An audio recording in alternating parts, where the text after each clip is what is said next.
আসসালামু আলাইকুম আপুরা, কি খবর আপনাদের? আশা করি সবাই ভালো আছেন। আমরাও ভালো আছি আপনাদের আত্মবিশ্বাসে, আপনাদের ভালোবাসায়। আমাদের পথ চলা কুমিল্লার বুকে দাপিয়ে বেড়াচ্ছে প্রশংসার সাথে সোহা মেকওভার সেলুন। এ আপুর সাজটা ঘিরে আমার ব্যক্তিগত কিছু অভিজ্ঞতা আপনাদের মাঝে শেয়ার করতেছি। আমার মতে একটি ব্রাইডাল লুকে ফুটে উঠে সাজ তার হেয়ার স্টাইল।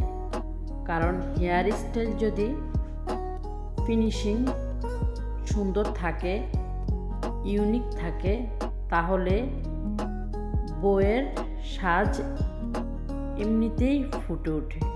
এই জন্য আমরা বরাবরই চেষ্টা করি ইউনিক কিছু হেয়ার স্টাইল দেওয়ার জন্য সকল আপুদেরকে।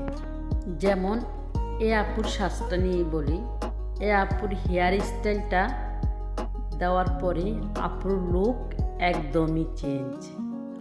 আপু এই হেয়ার স্টাইলটা পেয়ে খুশিতে একদম গদগদ হয়ে গেছে।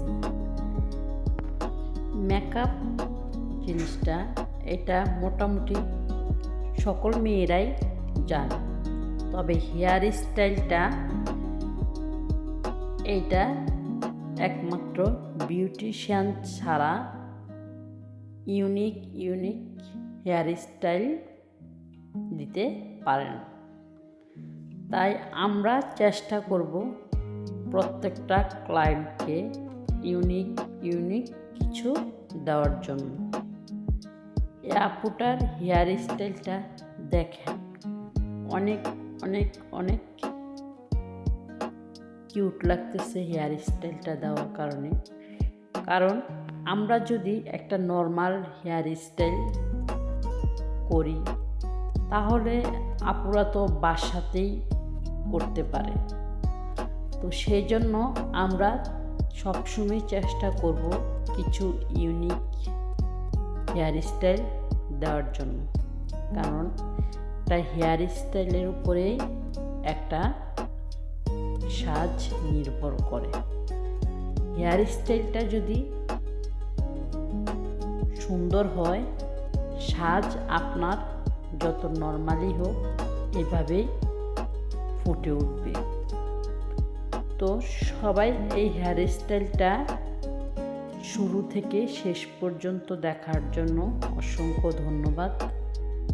আপনারা বলেন তো কেমন লাগছে এই আপুকে? আপু তো একদম গদগদ হয়ে গেছে। আসলে আমার আপুর সাথে সাথে আমিও গদগদ হয়ে গেছি। কি আর বলবো আপনাদের মাঝে, আপুকে দেখে আমি পুরোই ফিদা। দেখেন তো কেমন লাগছে, মিষ্টি, মাশাআল্লাহ অনেক সুন্দর লাগছে আপুকে। তো এমন হেয়ার স্টাইল যারা চাচ্ছেন অবশ্যই চলে আসবেন সোহা মেকওভার সেলুনে। সবাই ভালো থাকবেন, বাই বাই।